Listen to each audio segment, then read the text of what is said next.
Hello, नमस्कार दोस्तों। आइए, आप सभी का स्वागत है आपके अपने educational platform global career institute के अंदर। तो अब अपने क्लास शुरू करते हैं उससे पहले आप सभी से रिक्वेस्ट है, कृपया एक बार आवाज वगैरह क्लियर है तो कमेंट करके बता दीजिए, फिर अपने क्लास शुरू करते हैं। यहाँ से तो आवाज बिल्कुल क्लियर है। और कृपया एक बार क्लास को शेयर भी कर दीजिए। फिर अपने शुरू करते हैं। जो कल अपना टॉपिक शुरू किया था 1857 की क्रांति, आज उसे कंटिन्यू करते हैं। तो एक बार सभी शेयर कर दीजिए, फिर अपने क्लास स्टार्ट करेंगे।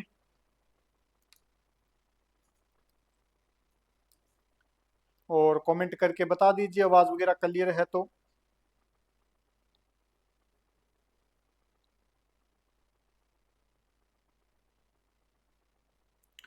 चलिए भी अपने शुरू करते हैं।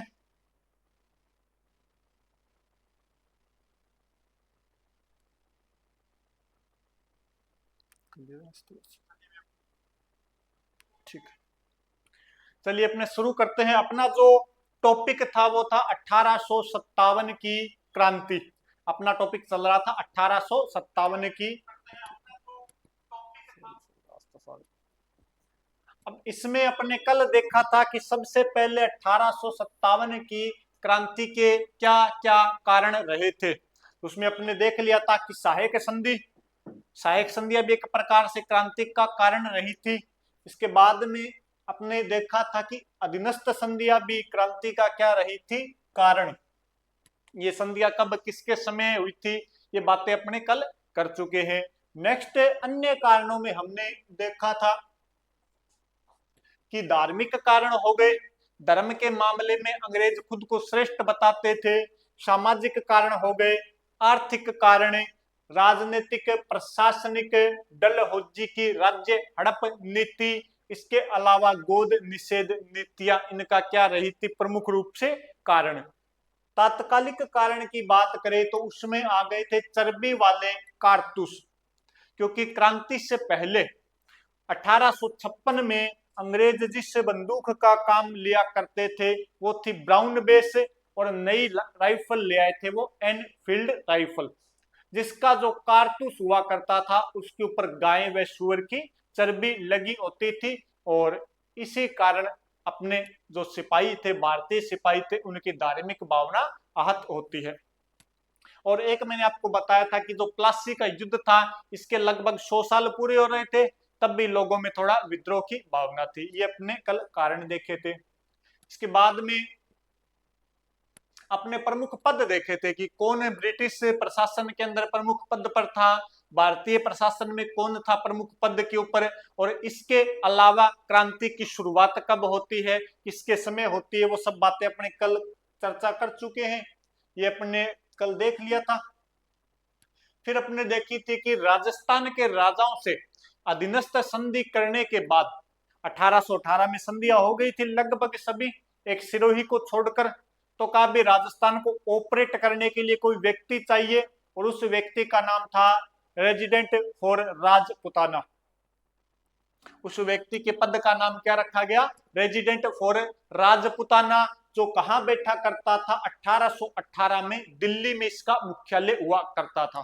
फिर इसके बाद में राजपुताना एजेंसी को कहां पर ले आए थे, 1832 में अजमेर में इसको ले आए थे। और अजमेर में इसका मुख्यालय 1832 में बनाया गया था। इस समय इस पद का नाम बदलकर कर दिया गया था एजीजी। और राजस्थान के पहले जो एजीजी थे, एजेंट टू गवर्नर जनरल, उनका नाम आता है अब्राहम लोकेट।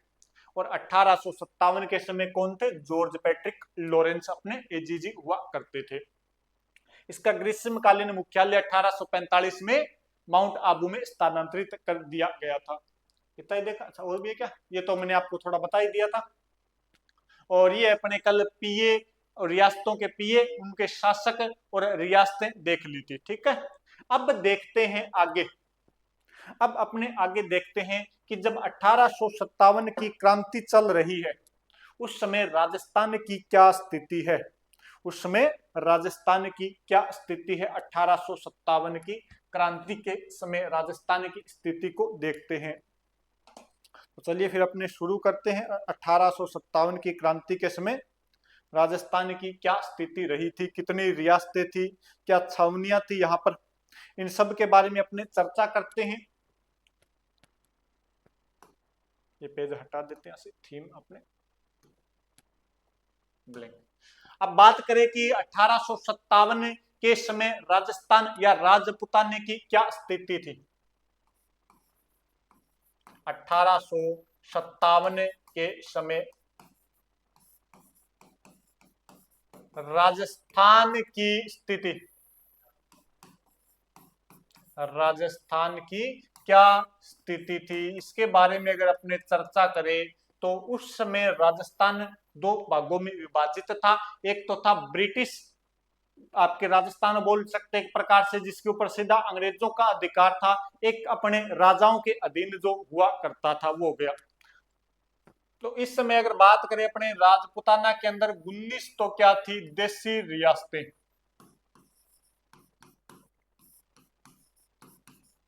19 तो क्या हुआ करती थी, देसी रियासतें। इसके अलावा 6 हुआ करती थी सैनिक छावनी। सैनिक छावनी कितनी हुआ करती थी आपके, 6 हुआ करती थी। इसके अलावा अगर राजस्थान की बात की जाए तो अंग्रेजों ने प्रशासनिक दृष्टि से राजस्थान को 8 भागों में बांटा था, जिसमें 3 तो थी रेजिडेंसी और 5 एजेंसी हुआ करती थी। 3 क्या थी, रेजिडेंसी।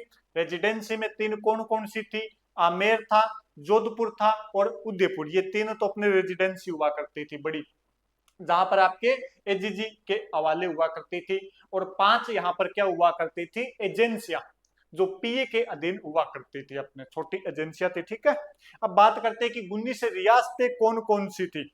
19 रियासतें वो कौन कौन सी है जो 1857 की क्रांति के समय चल रही है। आवाज वगैरह बीच में थोड़ी बहुत कोई दिक्कत हो तो आप कमेंट कर देना। बात करें कि 19 रियासतें कौन सी थी, तो सबसे पहले देखते हैं कि 5 रियासतें तो थी, 5 रियासतें थी गुहिल राजवंश की। किस राजवंश की थी, गुहिल राजवंश की। कितनी रियासतें थी, 5 रियासतें। अब 5 रियासतें कौन कौन सी थी अगर बात करें अपनी, तो पहली रियासत हुआ करती थी सबसे बड़ी मेवाड़, या इसे अपने उदयपुर के नाम से भी जाना जाता है। तो मेवाड़ या उदयपुर एक रियासत हो गई जो गुहिल वंश की है। दूसरी मेवा आपके गुहिल वंश की रियासत है बांसवाड़ा। बांसवाड़ा अपने दूसरी होगी। एक रियासत है गुहिल वंश की डूंगरपुर, डूंगरपुर। एक रियासत है गुहिल वंश की प्रतापगढ़। कितनी होगी, 3 और 1 4, ये 4 रियासतें होगी। और जो 5वीं रियासत है गुहिल वंश की, 5वें नंबर की जो रियासत है वो है शाहपुरा।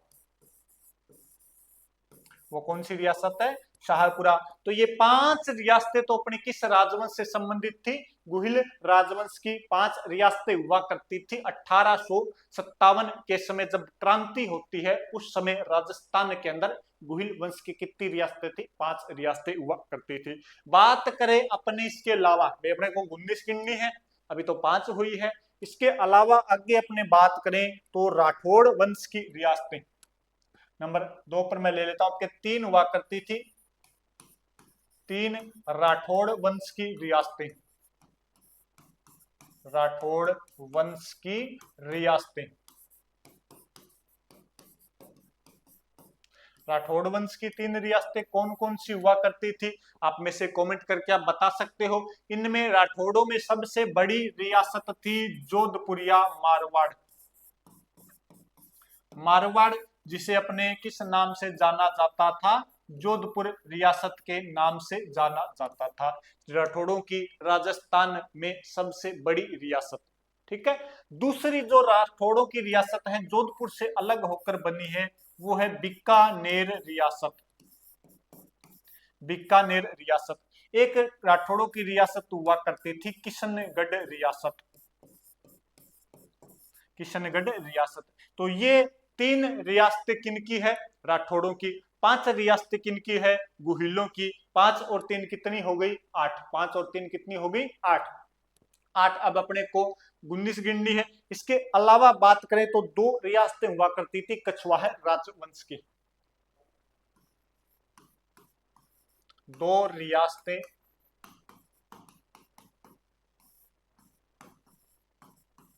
कछवाहा राजवंश की। 2 रियासतें किनकी हुआ करती थी? कछवाहों की रियासतें 2 हुआ करती थी। 2 कौन कौन सी है? एक सबसे बड़ी रियासत अपने आमेर कछवाहों की, जो जिसे अपने जयपुर के नाम से जाना जाता है। एक इनकी छोटी रियासत हुआ करती थी अलवर, कछवाहों से अलग होकर बनी थी प्रताप सिंह के समय। ये अपने अलवर रियासत, तो 2 किनकी हो गई? कछवाहों की। 8 और 2 कितनी हो गई? 10। नेक्स्ट बात करें तो चौहानों की रियासत। चौहानों की कितनी रियासत हुआ करती थी? देखिए, कोटा, बूंदी, बारा, झालावाड़ और सिरोही। कोटा, बूंदी, बारा, झालावाड़ और सिरोही। कितनी रियासत होगी चौहानों की? 4 रियासत चौहानों की। चौहानों की कितनी रियासत हो जाएगी फिर? 4 रियासत यहां पर अपने पास चौहानों की है।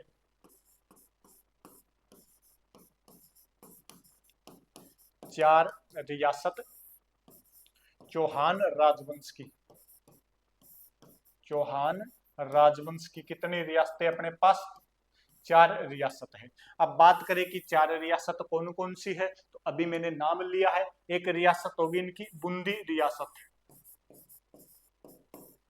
एक होगी इनकी कोटा रियासत, एक है झालावाड़ रियासत, और एक इनकी रियासत है सिरोही रियासत। तो 4 किनकी हो गई? राठौड़ों की। 2 किनकी हो गई? कछवाहों की। और रियासत की बात की जाए तो 2 चंद्रवंशी रियासत हुआ करती थी। 2 यहां पर क्या थे आपके? चंद्रवंशी रियासत।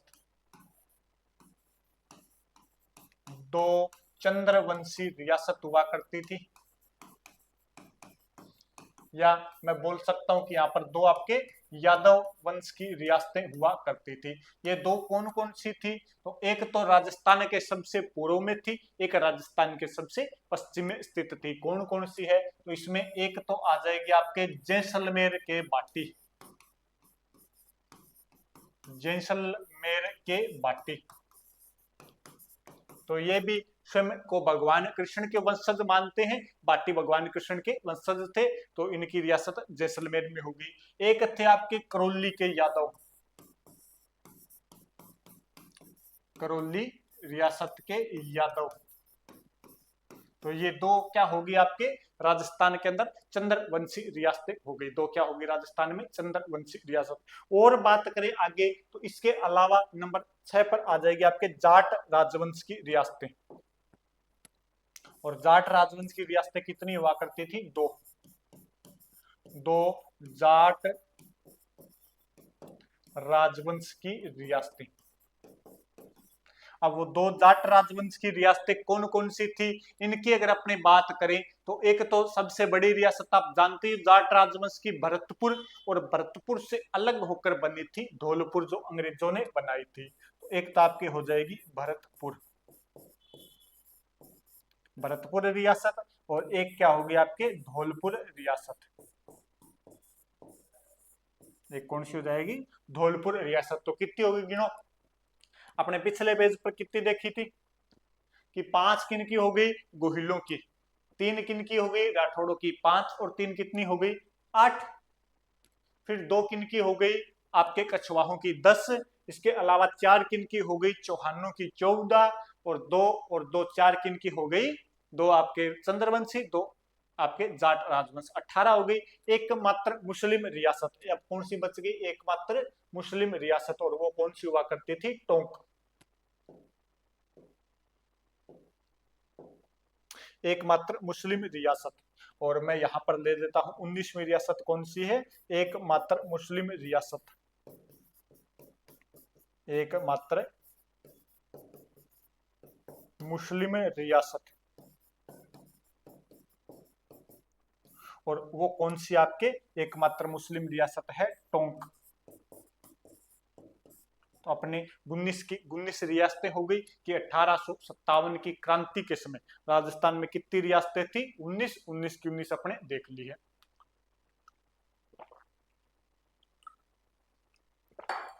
अब बात करें कि अपने रियासतें तो देख ली, अब जो अंग्रेज आधारित क्षेत्र था वो किस प्रकार था? तो यहाँ पर मैंने अभी आपको बताया था कि 6 छावनियां हुआ करती थी।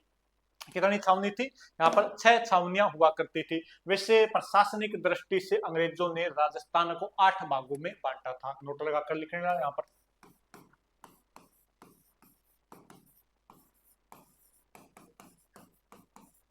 प्रशासनिक दृष्टि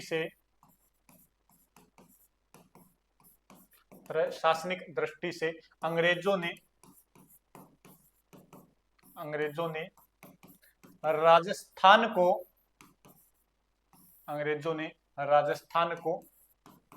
8 भागों में बांटा था। कितने भागों में बांटा है? अंग्रेजों ने राजस्थान को 8 भागों में बांटा था। 8 भागों में बांटा था। 8 भाग किस प्रकार थे? तो इसमें बात की जाए तो 3 तो हुआ करती थी रेजिडेंसी। 3 तो क्या हुआ करती थी आपके? रेजिडेंसी। रेजिडेंसी जो किसके अधीन आया करती थी? आपके एजीजी के अधीन। किसके अधीन आया करती थी? एजीजी के अधीन आया करती थी। और 5 हुआ करती थी एजेंसियां। इसमें से फिर अपने एजेंसी कितनी हो गई? 5 क्या हो गई? एजेंसी। 5 यहाँ पर क्या हुआ करती थी? एजेंसी, जो किन के अधीन आया करती थी? पीए के अधीन, यानी पॉलिटिकल एजेंट के अधीन आया करती थी। तो इस प्रकार राजस्थान को अंग्रेजों ने कितने भागों में बांट रखा था? खुद के प्रशासनिक दृष्टि से आपके 8 भागों में। 5 तो क्या होगी? एजेंसी जो पीए के अधीन आएगी, और 3 क्या हो गई थी? रेजिडेंसी जो एजीजी के अधीन आया करती थी। यहाँ पर मैं आपको थोड़ी सी एजीजी वाली बता देता हूं कि 3 कौन कौन सी थी। ये 3 जो हुआ करती थी, ये थी एक तो आपके मेवाड़, इसके अलावा एक थी आपके मेवाड़ का मतलब क्या हो गया? उदयपुर।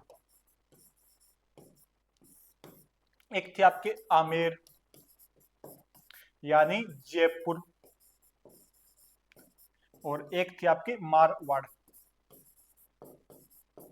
मारवाड़, यानी कि जोधपुर। कौन सी होगी? जोधपुर। ये अपने 3 तो क्या हुआ करती थी? रेजिडेंसी, जो डायरेक्ट किसके अधीन आया करती थी?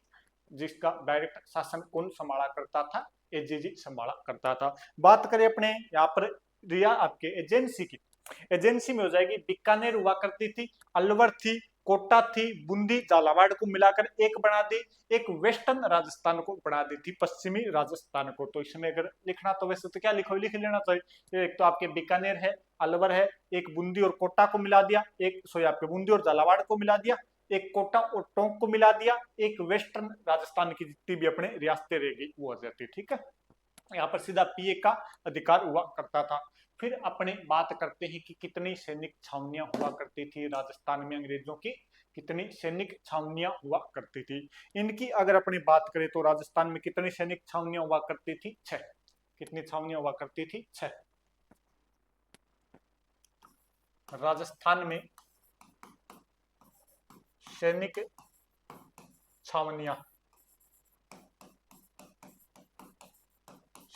छावनियां, इनकी बात करें तो राजस्थान में उस समय 6 सैनिक छावनियां हुआ करती थी। आप कमेंट करके बता सकते हो कौन कौन सी हुआ करती थी। वर्तमान में राजस्थान में कौन सी है, कौन सी नहीं है, क्या बता दिए?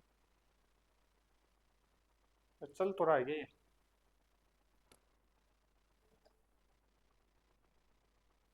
चल तो रहा है। 1 मिनट में चेक कर लेता हूँ। आवाज वगैरह क्लियर है क्या?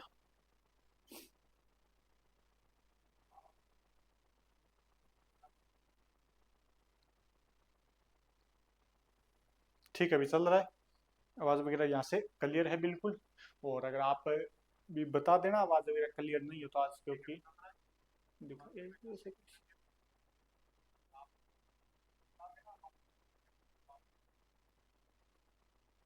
तो बिल्कुल सही चल रहा है, यहाँ से ओके है, बिल्कुल ओके रिपोर्ट है। बात करें 6 सैनिक छावनियों की, तो पहली जो छावनी है वो है आपके नसीराबाद।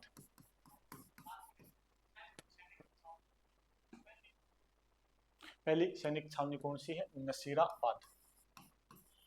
अब नसीराबाद कहाँ पर है? नसीराबाद है अजमेर के अंदर। नसीराबाद कहाँ पर है आपके? अजमेर के अंदर है। अजमेर के अंदर नसीराबाद है और ये अंग्रेजों के डायरेक्ट अधीन आया करती थी। किन के अधीन आया करती थी? डायरेक्ट अंग्रेजों के अधीन आया करती थी। बात करूं नसीराबाद की तो सबसे प्राचीन व सबसे राजस्थान की सबसे प्राचीन व महत्वपूर्ण छावनी,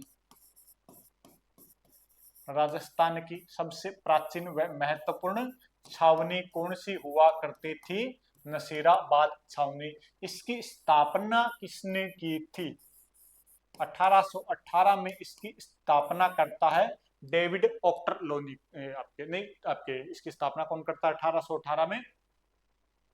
डेविड ऑक्टरलोनी। ऑक्टरलोनी ने की क्या?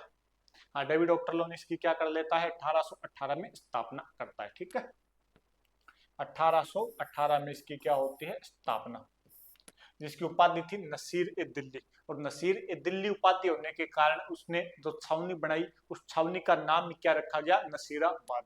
फिर नंबर 2 पर जो छावनी है अपने पास वो है ब्यावर छावनी। ब्यावर छावनी। ब्यावर छावनी वर्तमान में ब्यावर जिले में आती है।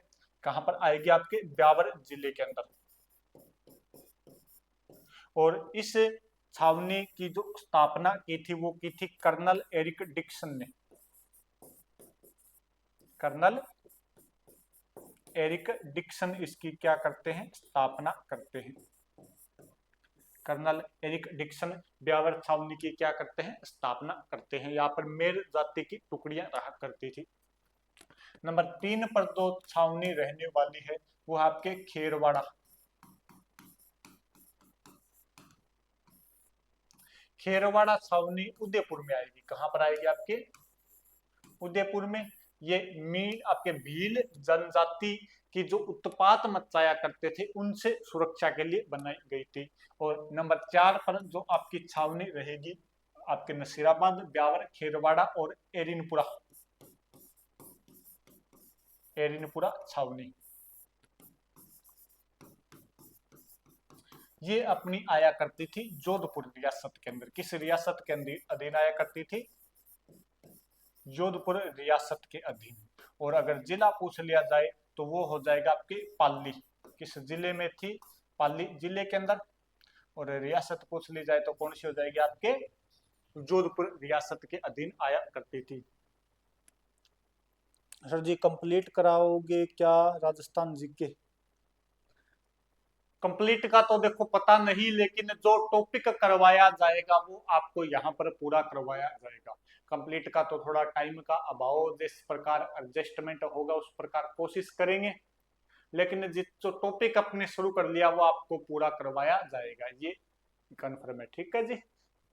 Shorts new movie, south new movie. ठीक है, साइड में मैं थोड़ा स्क्रीनशॉट के लिए आपको टाइम दे दूंगा इधर से। आप क्लास को कृपया ज्यादा से ज्यादा शेयर कीजिए।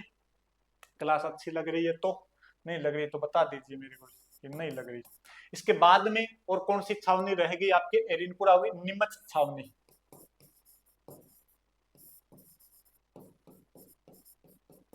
नीमच छावनी। और एक कौन सी रहेगी आपके? नशीराबाद आ गई, ब्यावर आ गई, खेरवाड़ा, एरिनपुरा, नीमच और एक आपके रह गई। नीमच कहां पर आती है? तो नीमच बात की जाए तो एमपी के अंदर।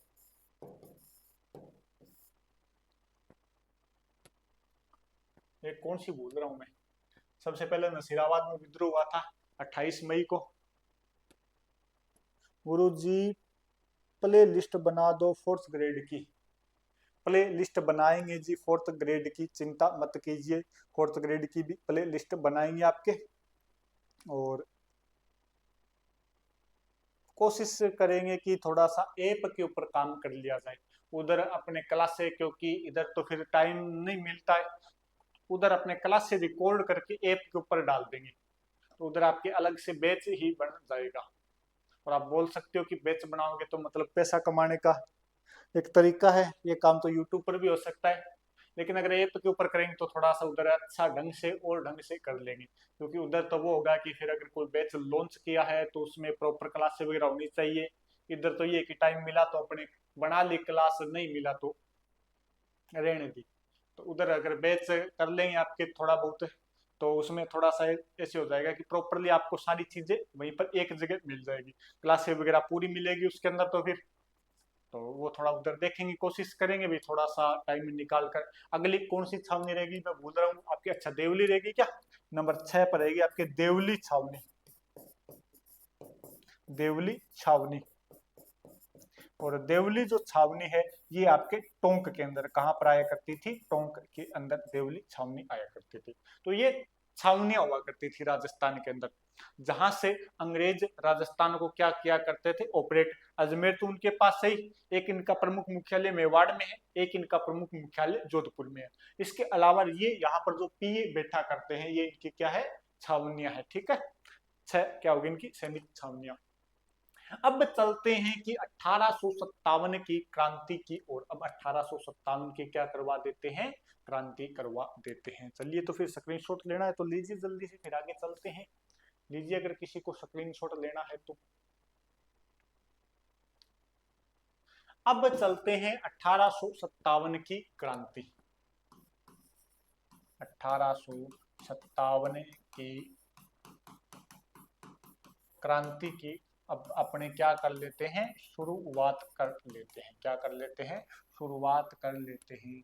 बात की जाए 1857 की क्रांति की शुरुआत, तो राजस्थान में जो शुरुआत होती है वो होती है नसीराबाद छावनी से। कहां से होती है, नसीराबाद छावनी से। नसीराबाद की जो छावनी है यहाँ पर हो गई थी, कब हो गई थी जी, 28 मई 1857 को यहाँ पर क्या हो गई थी, क्रांति हो गई थी। तो यहीं पर क्यों हुई, सबसे पहले वो देखना है, और क्रांति का क्या क्या यहाँ पर प्रभाव रहा उसकी बात करें अगर अपने, तो अपने भारत के अंदर जो क्रांति हो गई थी वो हुई थी 10 मई को। पूरे भारत में क्रांति, अपने कहां पर क्रांति की शुरुआत भारत में हो जाती है 10 मई को। यानी मैं कहूं कि अगला पेज ले लेते अपने, मैं कहूं कि भारत का नक्शा ही भूल गया मैं तो।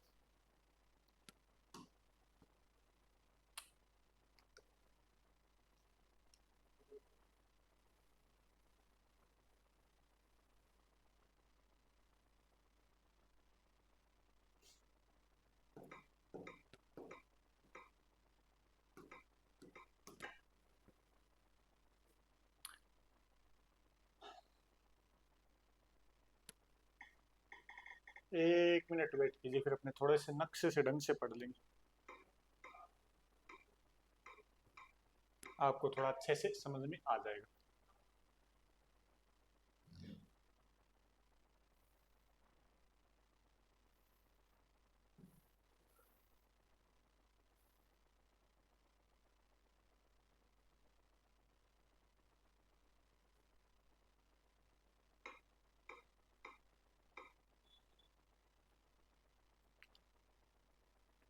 चलिए इसमें से एक अपने नक्शा ले लेते हैं। खाली नक्शा कौन सा मिलेगा अपने को, चलो ये ठीक सही रहेगा, ये अपने नक्शा ले लिया।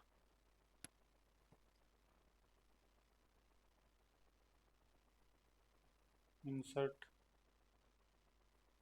ठीक है। अब अपने पास है भारत का नक्शा। अब अपने बात करते हैं क्रांति की, कि ये पूरा का पूरा अपने पास क्या है, भारत का नक्शा आपको दिखाई दे रहा होगा। अपने को क्या करनी है, क्रांति करनी है। तो किस किस प्रकार थोड़ी भूमिका रही उसकी अपने चर्चा करेंगे। कि अपने को थोड़ा सा देखना है मध्य भारत, यहाँ से अपने को देखना है। ये जो अपना पार्ट है ये तो क्या हो गया, राजस्थान। ये तो अपना पार्ट है, कौन सा है, राजस्थान का पार्ट हो गया। और यहाँ पर ये आपके यूपी वाला क्षेत्र रह गया। यहाँ पर क्या है आपके मेरठ, यहाँ पर क्या है, मेरठ। और ये जो इधर वाला क्षेत्र रह गया आपके, ये है बंगाल। ये उस समय का क्या है, बंगाल है। उस समय का क्या है, बंगाल, जिसके अंदर बिहार, उड़ीसा, पश्चिम बंगाल ये सभी चीजें शामिल हुआ करती थी। यहाँ पर मेरठ के अंदर, मेरठ के अंदर 10 मई 1857 को क्या हो जाती है, क्रांति। यहाँ पर मेरठ के अंदर 10 मई 1857 को क्या हो जाती है, क्रांति हो जाती है, विद्रोह हो गया था मेरठ के अंदर। 10 मई 1857 को विद्रोह हो गया। अब यहाँ पर जब विद्रोह हुआ तब राजस्थान के अंदर यहाँ पर अपने एक छावनी है नसीराबाद। राजस्थान के मध्य में एक छावनी है, छावनी का नाम क्या है, नसीराबाद। तब यहाँ पर नसीराबाद के अंदर अजमेर में है, और अजमेर में ही अंग्रेजों का गोला बारूद रखा गया था मैगजीन दुर्ग अजमेर के अंदर। कहां पर रखा गया था, मैगजीन दुर्ग अजमेर के अंदर। अपने राजस्थान का उस समय एजीजी कौन है, एजीजी उस समय है जॉर्ज पैट्रिक लॉरेंस। लॉरेंस को लगा कि अगर यहाँ पर राजस्थान में कहीं क्रांति हो जाती है तो क्रांतिकारी कहां पर अधिकार करने की कोशिश करेंगे, इस मैगजीन दुर्ग पर अधिकार करने की कोशिश करेंगे। क्यों, क्योंकि यहाँ पर अंग्रेजों का क्या रखा गया है, गोला बारूद रखा गया है। इसलिए एजीजी लॉरेंस ने इस अजमेर की सुरक्षा के लिए एक अलग से टुकड़ी बुलाई। यहाँ पर एक टुकड़ी बुलाता है वो बंगाल से, कौन सी, 15वीं BNI। कौन सी टुकड़ी बुलाता है, 15वीं BNI, 15वीं बंगाल नेटिव इन्फेंट्री। कौन सी टुकड़ी बुलाता है, 15वीं बंगाल नेटिव इन्फेंट्री की टुकड़ी बुलवाता है अजमेर की सुरक्षा के लिए। पहले से नसीराबाद में जो टुकड़ी है वो है 30वीं BNI। पहले से नसीराबाद में कौन सी टुकड़ी है, 30वीं बंगाल नेटिव इन्फेंट्री। और नई टुकड़ी कौन सी बुलवा लेता है, 15वीं बंगाल नेटिव इन्फेंट्री को बुलाता है। अब हुआ क्या कि ये जो 15वीं बंगाल नेटिव इन्फेंट्री है ये आएगी अजमेर, अजमेर की सुरक्षा के लिए आएगी। तब ये आ रही है मेरठ के रास्ते से। किधर से होके आ रही है ये, आपकी मेरठ के रास्ते से होती हुई किधर आ रही है, राजस्थान आ रही है। मेरठ के रास्ते से होती हुई राजस्थान आ रही है, कौन सी, 15वीं बंगाल नेटिव इन्फेंट्री। मेरठ के अंदर जब ये यहाँ पर इस छावनी में पहुंचे, मेरठ छावनी में, यहाँ पर क्रांति हो चुकी है कब, 10 मई को। यहाँ पर ये टुकड़ी पहुंचती है लगभग आपके 19 से 22 मई के बीच। कहां पर पहुंचती है, मेरठ के अंदर। 15वीं BNI 19 से 22 मई के बीच मेरठ पहुंची है। जब ये छावनी के अंदर पहुंची है तब यहाँ पर सैनिकों के बीच में बातचीत हुई है कि यहीं पर कुछ दिन पहले यानी 10 मई को भारतीय सैनिकों ने विद्रोह कर दिया। 10 मई को क्या कर दिया, सैनिकों ने विद्रोह कर दिया। क्यों कर दिया, क्योंकि अंग्रेज अपना धर्म भ्रष्ट करना चाहते हैं। अपने जो कारतूस काम में लेते हैं वो क्या है, चर्बी वाले कारतूस है। अंग्रेजों आपके भारतीय सैनिकों के मध्य थोड़ी बहुत बातचीत होती है। तब इन 15वीं BNI के सैनिकों ने यूं ही मजाक में कह दिया कि क्या हो अगर हम नसीराबाद में या अजमेर में जाते ही विद्रोह कर दे तो। ये यहाँ से मजाक करते हुए, बात करते हुए वापस राजस्थान की तरफ रवाना हुए। तब यहाँ पर जो मेरठ के अंदर अंग्रेज अधिकारी थे उसने इस बात की सूचना दी जीजी को, यानी गवर्नर जनरल को, कि जो बंगाल से 15वीं बंगाल नेटिव इन्फेंट्री आई है वो अब विद्रोह की भावना से संक्रमित हो चुकी है। और अगर वो राजस्थान में मैगजीन दुर्ग के पास पहुंचते या वहां पर उनकी पोस्टिंग की जाएगी तो वो क्या कर लेगी, आपके इस दुर्ग पर अधिकार करेगी और विद्रोह कर सकती है। अब एजीजी ने आपके जीए ने जीजी ने ये सूचना किसको दी है, एजीजी को। एजीजी इस समय कहां पर है, क्योंकि गर्मी चल रही है तो आपके कहां पर होगा, माउंट आबू के अंदर। एजीजी कौन है इस समय, जॉर्ज पैट्रिक लॉरेंस। एजीजी उस समय कौन है, जॉर्ज पैट्रिक लॉरेंस है। और जो कहां पर है, आपके माउंट आबू के अंदर। 19 मई को इस बात की सूचना मिलती है एजीजी को। कब मिलेगी, आपके 19 मई को एजीजी को सूचना मिली है कि मेरठ के अंदर तो विद्रोह हो चुका है और जो अपनी नई सैनिक टुकड़ी आ रही है वो भी मेरठ के रास्ते से आ रही है, तो वो भी संक्रमण की भावना लेकर आई है। एजीजी ने हाथों हाथ अब अपने राजस्थान की तरफ चले थोड़ा सा।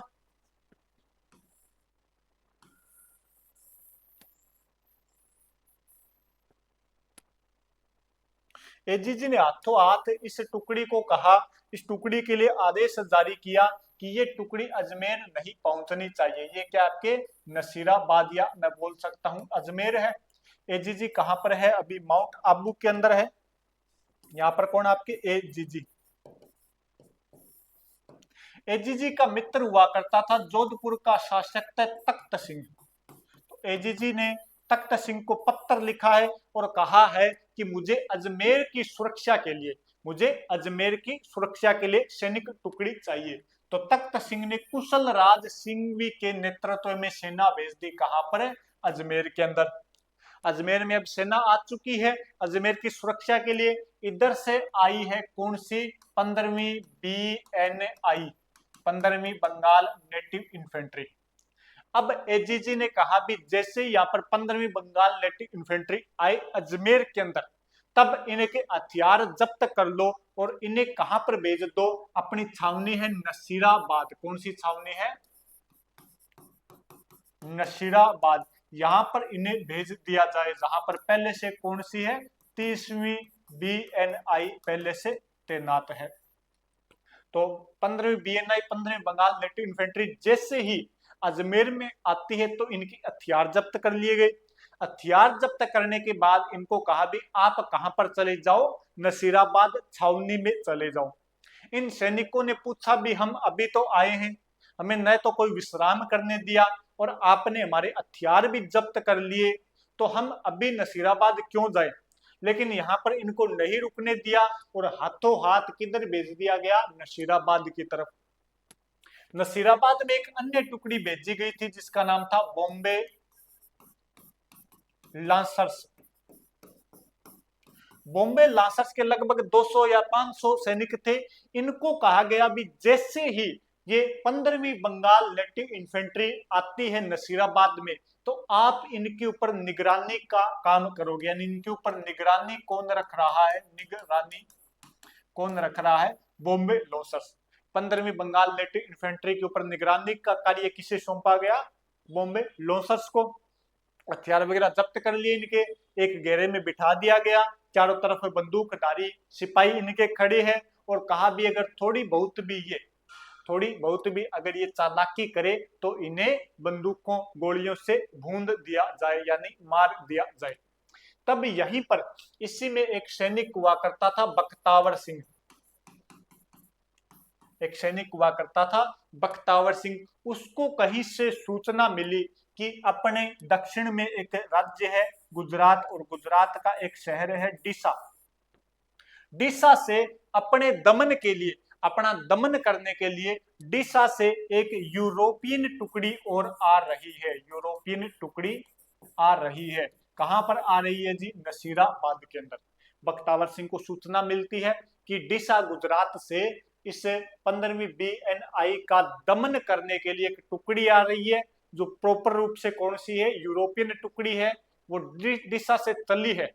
अगर वो यहां पर पहुंच गई तो अपने सभी के सभी मारे जाएंगे। तो क्या किया जाए?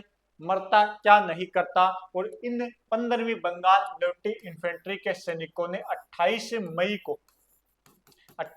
को क्या कर दिया? विद्रोह कर दिया। 30 मई आते आते 30वीं वाले भी साथ मिल गए। बॉम्बे लांसर्स के जितने सैनिक थे इन सबको मौत के घाट उतार दिया गया। तो ये पूरी यहाँ पर क्रांति की शुरुआत हो जाती है कब? 28 मई को। तो आगे अब यहाँ पर कौन कौन थे? यहाँ पर कुछ सैन्य आपके कर्नल ल्यूबरी हुआ करते थे, वो मारे गए थे। स्पॉटिसवुड, कर्नल पेनी, मोने, ये कुछ अंग्रेज अधिकारी थे जो मारे गए थे। फिर सैनिकों ने छावनी को लूटा और लूट कर लगभग 1 या 2 तारीख को, 1 तारीख के आसपास यहाँ से चले गए। उनको लगा भी अगर अपने नसीराबाद का विद्रोह तो कर लिया है, यहाँ से सीधा जाएंगे दिल्ली। दिल्ली में विद्रोह कर रहा है बहादुर शाह जफर के नेतृत्व में और उसमें जाकर अपने शामिल हो जाएंगे। अब किसी ने कहा भी अपने दिल्ली क्यों चले? अपने अभी अपने पास है मैगजीन दुर्ग अजमेर, यहीं पर जाकर अंग्रेजों को लूट लेते हैं। तो कोई समझदार था, उसने कहा कि एक तो मैगजीन दुर्ग है, ये थोड़ा शक्तिशाली है और अपने इसको नहीं जीत पाएंगे। अगर अपने इसको नहीं जीत पाए और अपने यहाँ से निकलने से पहले अगर डिशा से यूरोपियन टुकड़ी आ गई तो कोई भी जिंदा नहीं बचेगा। तो इस सुझाव के आधार पर सैनिकों ने कहा भी अपने अजमेर या मैगजीन दुर्ग न जाकर सीधा कहां जाएंगे, दिल्ली। दिल्ली के लिए चलते हैं। कैप्टन हितकोट ने इनका असफल पीछा किया था, लेकिन वो इनसे हार गया था, इनको पकड़ नहीं पाया था। 18 जून को दिल्ली पहुंचते हैं और विद्रोह के अंदर दिल्ली में वहां पर जाकर शामिल हो जाते हैं। तो इस बात को अपने लिख लेते हैं। कौन सा विद्रोह? आपके नसीराबाद का विद्रोह, नसीराबाद छावनी का विद्रोह। सबसे पहले हुआ कब है? तो ये विद्रोह हुआ आपके 28 मई 1857 को। कब हुआ है? 28 मई 1857 को ये विद्रोह होता है। राजस्थान के अंदर ये विद्रोह की सबसे पहली घटना है, यहीं से अपने राजस्थान का विद्रोह शुरुआत होता है। फिर देखते हैं कि नेतृत्वकर्ता, सैनिकों का नेतृत्व कौन कर रहा है? तो वो है बख्तावर सिंह नाम का सैनिक। बख्तावर सिंह नाम का सैनिक है। अब यहाँ पर विद्रोह किसने किया है? विद्रोह किया किसने है? तो वो आपके 15वीं BNI प्लस में इनका साथ किसने दिया था? 30वीं BNI ने। 15वीं बंगाल नेटिव इन्फेंट्री और 30वीं बंगाल नेटिव इन्फेंट्री इनका क्या देती है? यहाँ पर साथ देती है। अब कहा भी यहाँ पर मारे गए अंग्रेज अधिकारी, मारे गए अंग्रेज अधिकारी। तो जो मारे गए अंग्रेज अधिकारी है उनमें आ जाएगा आपके एक तो कर्नल न्यूबरी,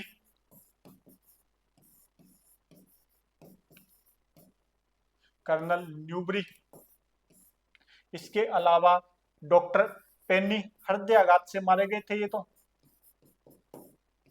एक अंग्रेज अधिकारी हुआ करते थे मोने, और एक हुआ करते थे अंग्रेज अधिकारी स्कॉटिश वुड। अंग्रेज अधिकारी थे स्कॉटिश वुड।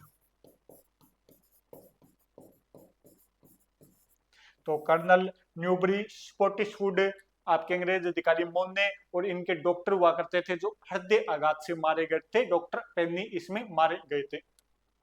बात करें कि अब यहाँ पर क्रांति हो चुकी है और 18 जून को कहां पर पहुंच गए थे ये? दिल्ली। 18 जून को दिल्ली पहुंचे और अपने देश जो राष्ट्रीय क्रांति है उसमें जाकर क्या हो जाते हैं? शामिल हो जाते हैं। थोड़ी सी इसकी अन्य बातों की अगर अपनी चर्चा करें तो मारवाड़ से सेना भेजी गई थी, यानी कि अजमेर की सुरक्षा हेतु,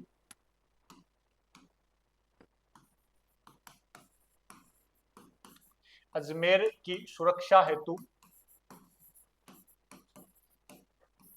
अजमेर की सुरक्षा हेतु मारवाड़ के शासक तख्त सिंह ने,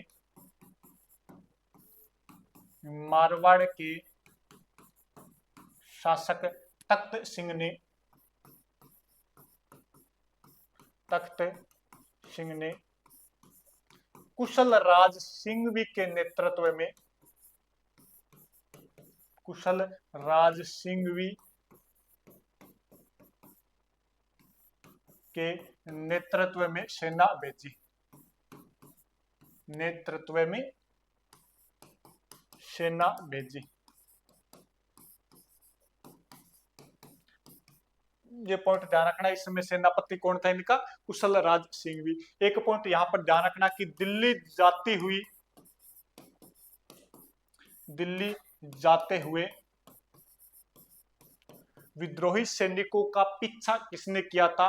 तो कैप्टन हीथकोट ने। दिल्ली जाते हुए विद्रोही सैनिकों का, विद्रोही सैनिकों का कैप्टन हीथकोट ने, कैप्टन हीथकोट ने असफल पीछा किया, असफल पीछा किया, यानी सफल नहीं हुआ था, वो आगे चले गए थे, असफल पीछा किया।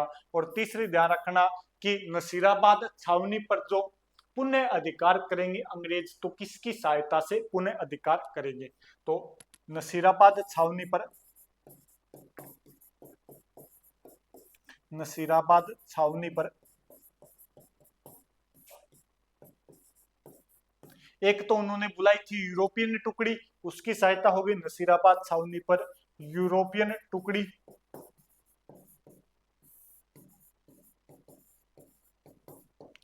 प्लस में मेरवाड़ा या ब्यावर छावनी से मेर बटालियन बुलाई गई थी, उनकी सहायता से पुनः अधिकार करेंगे।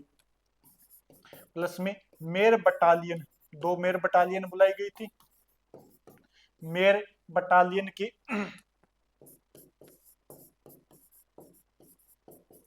सहायता से पुनः अधिकार किया,